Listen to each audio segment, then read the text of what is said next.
படம் கேளடி கண்மணி. பாடியவர் மறைந்த பாடகி உமாரமணன். வானப்பறவை வாழ நினைத்தால் வாசல் திறக்கும் வேடந்தாங்கள்.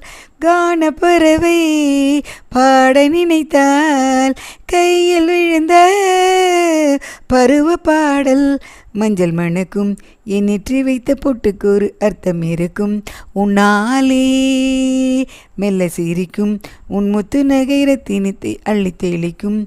முன்னாலே மெய்யானது உயிர் மெய்யாகவே தடையேது. நீ பாதி நான் பாதி கண்ணு அருகில் நீன்றி தூங்காதே கண்ணி. நீ பாதி நான் பாதி கண்.